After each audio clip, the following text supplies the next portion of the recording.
Dr. Wellerson Sabá é formado na Barceló, aqui em Buenos Aires, e é R4 de neurocirurgia do Hospital São Fernando, também aqui em Buenos Aires. Vocês lembram desse vídeo? Nós o acompanhamos para fazer a primeira fase do Revalida lá em Porto Alegre em dezembro do ano passado. Pois bem, ele aprovou essa fase e agora bora conversar com ele sobre como foi isso, olhando de longe, e que dicas ele dá para quem vai fazer a prova agora e quais são os próximos passos daqui para frente. Bora lá! Pronto? Pronto. E aí, meu? Me fala, por favor, como é que foi aprovar o Revalida? Agora que tu tá mais tranquilo, né? Aquele dia tava mais tenso, lá tava focado em render a prova. Como é que foi aprovar o Revalida e ver isso de longe agora? Ver isso, né? Que já passou. Aprovar sim, né? Aprovei a primeira fase. Ainda falta a segunda fase.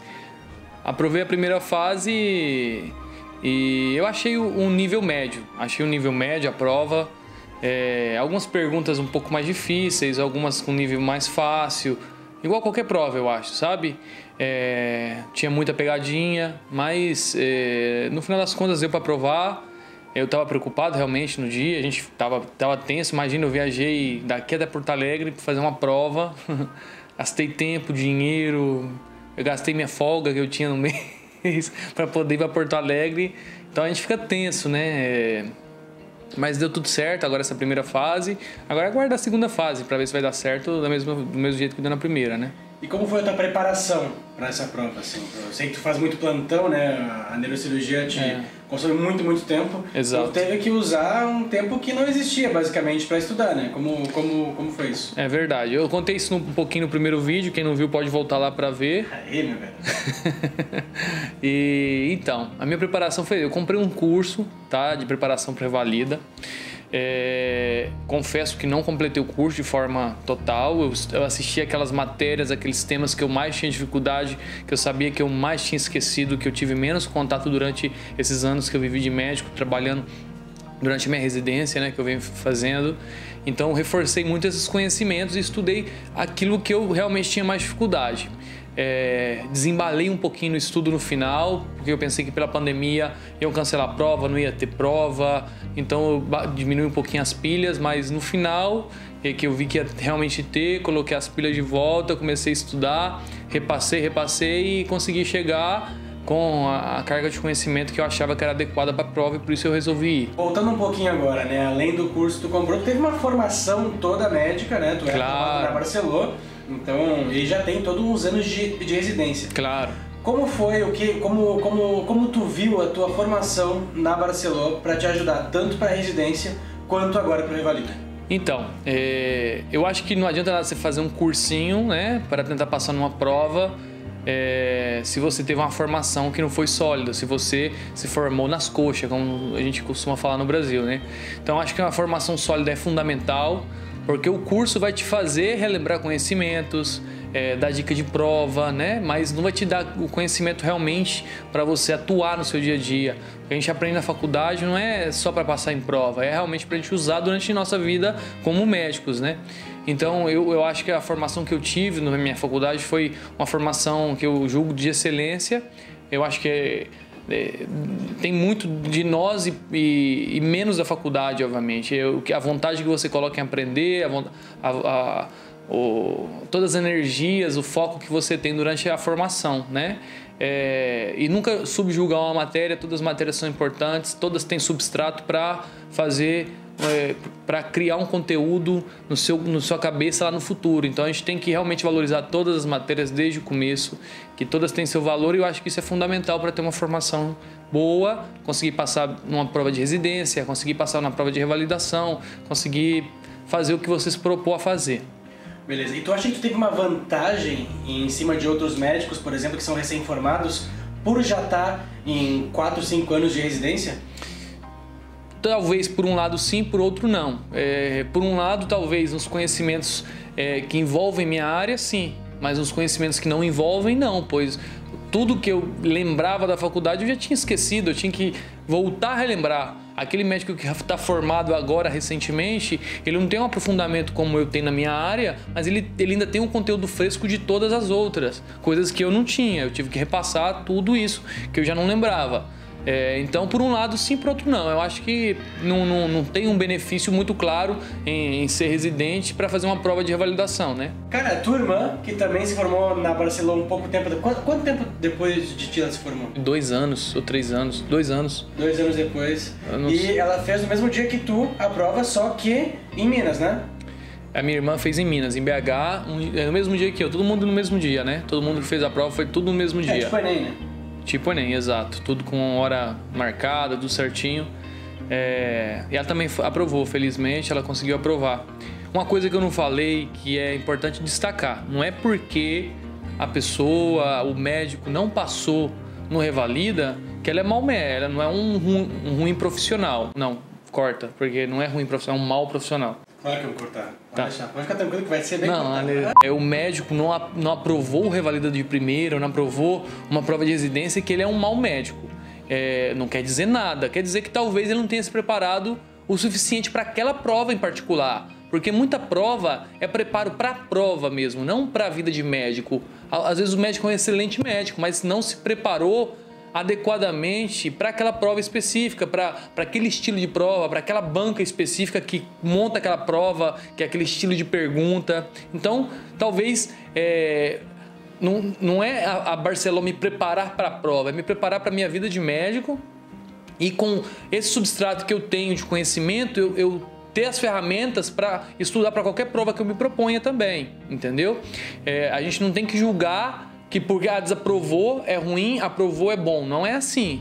Eu conheço excelentes médicos que não conseguiram aprovar, talvez por falta de tempo para estudar para a prova, que tinham outros compromissos, mas que são excelentes profissionais. E na tua opinião, cara, como e quando você deve começar a estudar para o Revalida? Eu acho que isso é relativo de cada um para cada um. Algumas pessoas têm mais facilidade para estudar, outras um pouquinho menos, mas eu acho que um tempo prudente seria 1 ano e meio, para você ir se adequando àquele estilo de perguntas, e se adequando a como a banca avalia os alunos, né? Então acho que é um tempo prudente, um tempo que eu acho que não é nem exagerado, também nem muito curto. Acho que 1 ano e meio é um bom tempo. E agora, cara, qual é o próximo passo, né? Agora que tu já terminou essa fase aí, deu tudo certo, qual é o próximo passo agora? O que tu vai ter que esperar, o que tu vai ter que te preparar, o que vem pela frente agora? Bom, agora temos que esperar o edital da prova prática, que ainda não existe, né? Porque é uma coisa inédita. Todos os editais anteriores já saíam com datas de prova teórica e a segunda fase também para aqueles aprovados. Esse ano houve uma grande mudança, me parece inclusive uma irregularidade, mas que aconteceu foi que primeiro saiu um edital da primeira fase e vai sair um edital da segunda fase de forma separada. Então a gente não tem previsão ainda, tá? Aguardando a publicação desse edital para a gente saber as datas de inscrição, saber as datas de prova, valores, tudo. Ainda não sabemos, ainda tem que esperar isso. Beleza. E tu agora praticamente é neurocirurgião, né, cara? Então tu, além do título de médico, tu carrega quase já aí, né, praticamente o título de residente. Sim. Como tu vai fazer para carregar também o título de residente lá pro Brasil, para tu não precisar refazer, imagina só, mais aí 5 anos de neurocirurgia lá no Brasil. Não aguento ser residente, não aguento ser R1 de novo. Acho que nenhum R1 que foi R1 quer voltar a ser R1 de novo. Mas... É por isso que tem muito pouca gente que faz 2 residências, né? Só para não ser R1 de novo. Exato. O problema não é residência, é ser R1 e R2. Mas enfim... A residência minha de neurocirurgia, eu estou fazendo ela aqui e eu posso não levar a residência para lá, eu posso levar minha formação para lá. Como? Cada sociedade tem as suas regras internas, obviamente. Isso não é geral para todas as sociedades do país de todas as especialidades.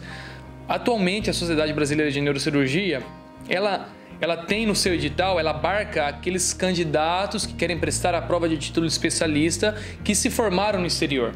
Aqueles formados no exterior, que têm uma residência completa no exterior, que comprovem ter feito isso, apresente um currículo que seja de acordo com a formação que supostamente nós temos e tudo isso, eles aceitam a inscrição para a prova de especialista da Sociedade Brasileira de Neurocirurgia. Então eu posso fazer minha inscrição e fazer essa prova, junto com os outros residentes que optarem por fazer essa prova também da sociedade. que não é obrigatório para aqueles residentes do Brasil.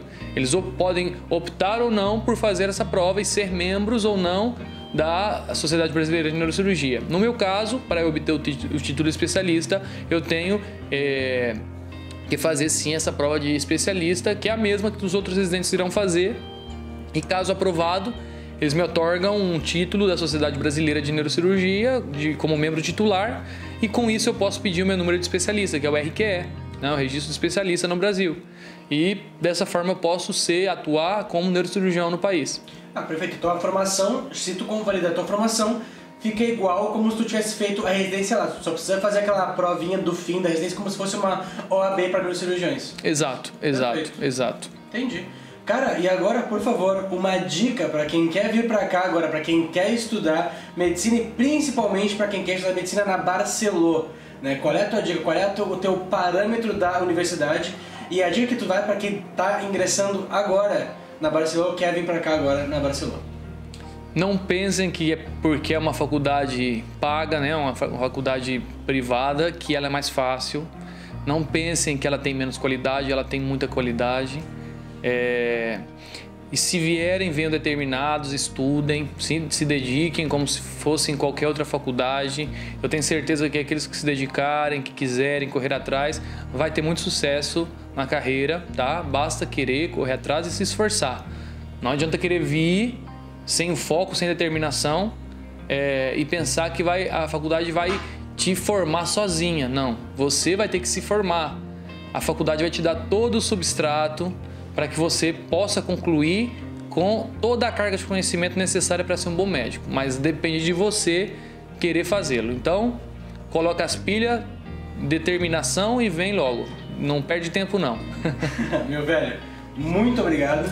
Um abraço. É incrível aí, um amigão que esse ano passado, né, de pandemia me deu, e cara, tu é foda, meu, tu é pica. Valeu. Muito obrigado Tamo junto. E por ajudar a galera, né, porque, cara, ninguém tem conhecimento nenhum disso e certamente as tuas palavras e o teu testemunho, na verdade o depoimento, né, vai ajudar muita gente. Tomara. Sobre tanto a revalida quanto o estudo aqui, a residência e a própria faculdade de Barcelona. Tomara que ajude muita gente. Um beijão pra todo mundo e a gente se vê por aí.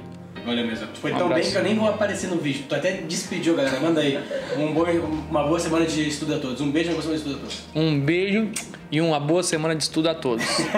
Valeu.